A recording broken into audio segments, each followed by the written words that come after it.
Today is Monday, December 9th. This is Noreen Johnson, and here are the good news headlines of the day.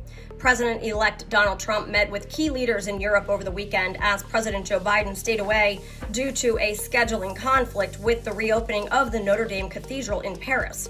Trump traveled to Paris for Notre Dame's official reopening ceremony after the medieval cathedral was severely damaged in a fire in 2019. The celebration marked Trump's return to the world stage since winning his re-election.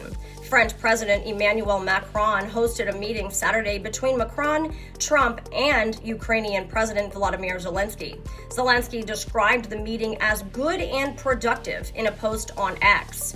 Ukraine's war against Russia was the most pressing matter of the meeting. Biden was invited to attend as well, but missed the trip because of a scheduling conflict, according to the White House.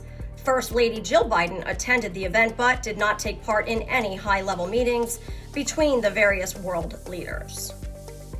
President-elect Donald Trump told NBC's Kristen Welker on Sunday that he wanted to pardon the January 6th rioters on the first day of his administration and said people on the January 6th committee in Congress belonged in jail.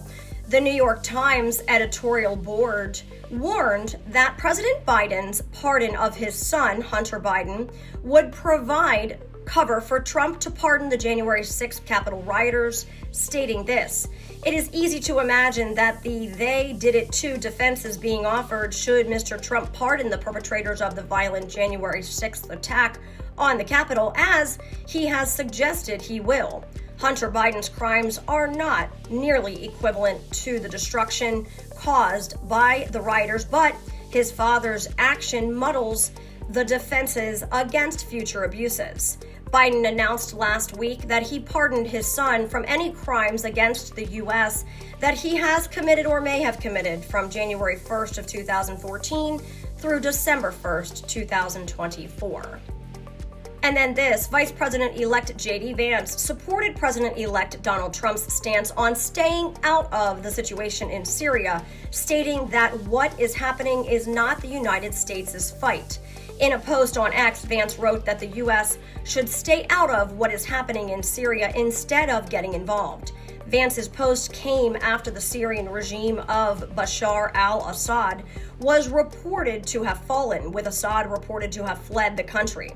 In a post on Truth Social, Trump commented on the situation in Syria, noting that opposition fighters in Syria, in an unprecedented move, had taken over numerous cities. Trump added that while Syria is a mess, it is not a friend to the U.S., adding that the U.S. should have nothing to do with it and that it is not our fight, he said.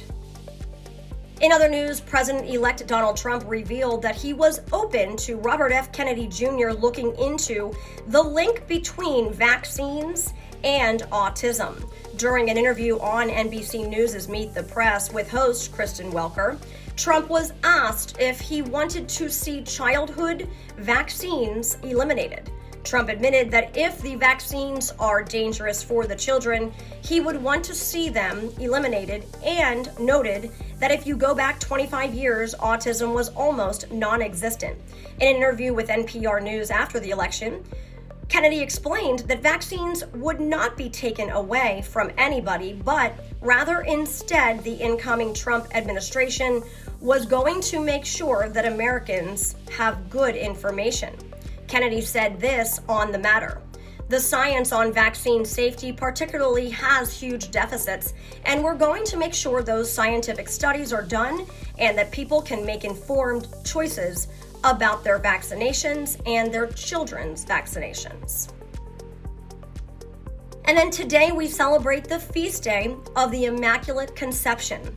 It was defined by Pope Pius IX in 1854.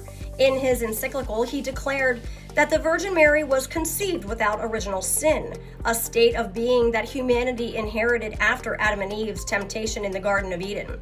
The feast day takes place during Advent, the liturgical season that prepares for the birth of Jesus Christ. O Blessed Virgin Mary, pray for us. And those are your daily good news headlines. This is Catholics for Catholics. May God bless you, and may God bless the USA.